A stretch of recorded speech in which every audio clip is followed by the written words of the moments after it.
नमस्कार, यूएनएन भारत में आपका स्वागत है। मैं आपका मित्र आरबी उपाध्याय और आपसे गुजारिश चैनल को सब्सक्राइब करें, लाइक करें और शेयर करें। आज आज हम बात करेंगे प्रशांत किशोर, बिहार की राजनीति। प्रशांत किशोर बहुत सारी पॉलिटिकल पार्टियों के एडवाइजर रहे हैं और माननीय प्रधानमंत्री के भी बीजेपी के एडवाइजर रहे हैं और ममता दीदी के भी एडवाइजर रहे हैं, नीतीश कुमार के भी एडवाइजर रहे हैं उनकी पार्टी के और मार्गदर्शन करते रहे हैं। सबका मार्गदर्शन किया है। कांग्रेस में भी उनकी चर्चाएं चल रही थी कि वो कांग्रेस ज्वाइन करेंगे, लेकिन शायद कहीं कोई बात बिगड़ी और वो कांग्रेस ज्वाइन नहीं कर पाए। ऐसे में स्वाभाविक है जब वो देखते हैं कि बहुत सारे लोगों को सत्ता तक पहुंचाया है और अपने आप को स्थापित करने की कोशिश उस जमीन से, बिहार की जमीन से, जिस जमीन के बारे में कहा जाता है कि वहां नेता पैदा होते, बिहार में हर व्यक्ति राजनीतिक चेतना कहीं ना कहीं बिहार में देखने को मिलती है। और बिहार की जमीन, बिहार की धरती, वो धरती जहां नालंदा नालंदा जहां विश्व से लोग पढ़ने के लिए आते थे और अपनी एक पहचान रखता है, उसी जमीन से कहीं ना कहीं जुड़कर प्रशांत किशोर अपने लिए एक भूमिका राजनीति में अपना स्थान सुनिश्चित करने के लिए पद यात्रा उसी गांधी के आश्रम से शुरू करते हैं, उसी गांधी की धरती से शुरू करते हैं, गांधी को आदर्श मानकर यात्रा शुरू करते हैं। वहीं आप दूसरी तरफ देखेंगे कि भारत जोड़ो यात्रा राहुल गांधी की चल रही है। ऐसे में बिहार की जमीन से प्रशांत किशोर का पद यात्रा शुरू करना, कहीं ना कहीं वो ये चाहते हैं कि भी उनका भी राजनीति में कहीं ना कहीं जो स्थान है वो सुनिश्चित हो और सक्रिय राजनीति में उनकी पहचान भी एक सक्रिय राजनेता के तौर पर होनी चाहिए। समय बताएगा कि वो कितने कामयाब होते हैं, लेकिन एक प्रयास प्रयास रणनीतिकार रहे हैं, रणनीति बनाना जानते हैं। उनके बारे में मशहूर है कि वो जिसके साथ रणनीति बनाते हैं उसको विजय दिलाते हैं। क्या अपने लिए उन्होंने कोई रणनीति बनाई है? पदयात्रा की जो रणनीति है, पदयात्राओं का अपना बहुत बड़ा इतिहास रहा है।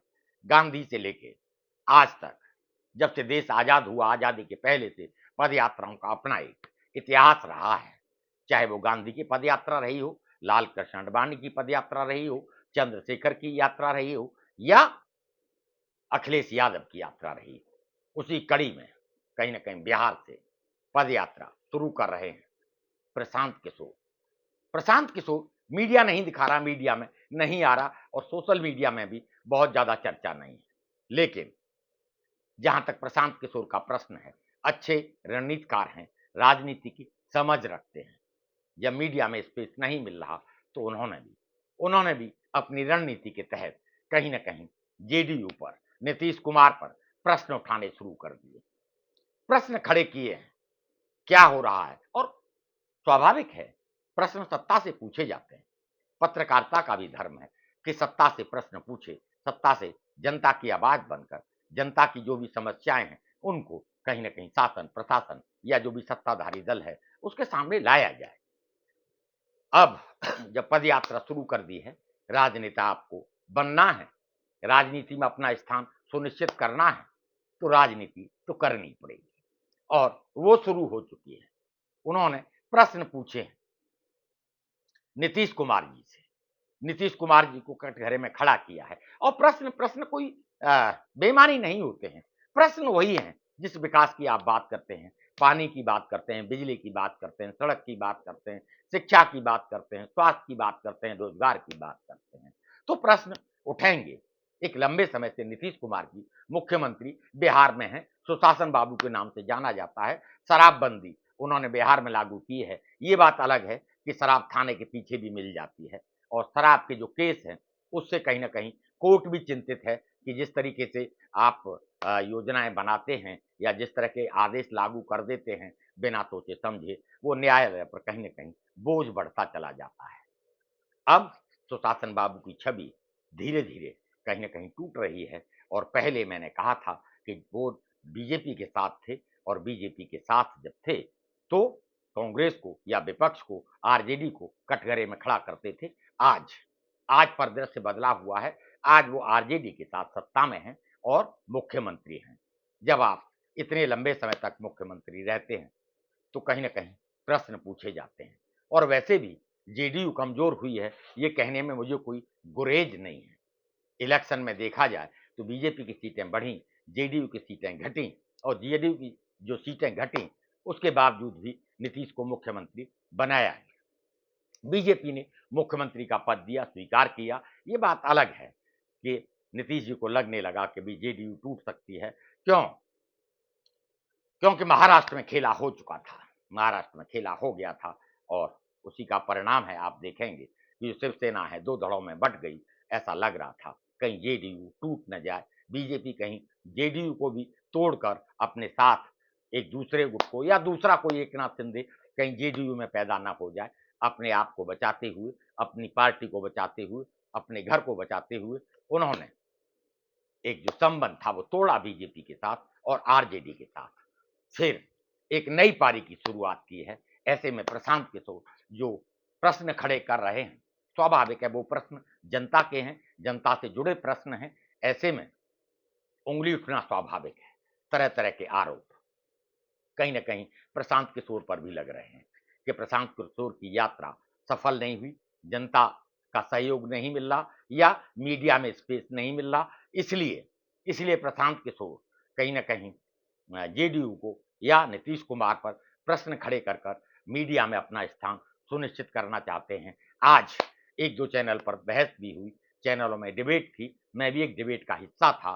कहीं न कहीं प्रश्न खड़े हो रहे हैं।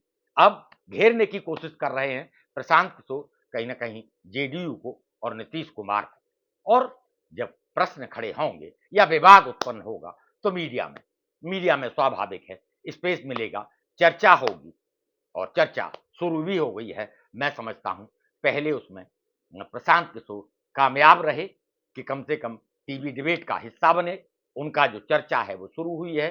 आगे क्या रिजल्ट होगा? आप क्या राय रखते हैं? क्या प्रशांत किशोर की यात्रा भारत जोड़ो यात्रा के तरह कहीं न कहीं सोशल मीडिया पर वायरल होगी या जो सपोर्ट भारत जोड़ो यात्रा को या दूसरी यात्राओं को मिलता रहा है, प्रशांत किशोर की यात्रा को भी मिलेगा? क्या बिहार की जनता प्रशांत किशोर को अपना आइकॉन या अपना नेता मानेगी?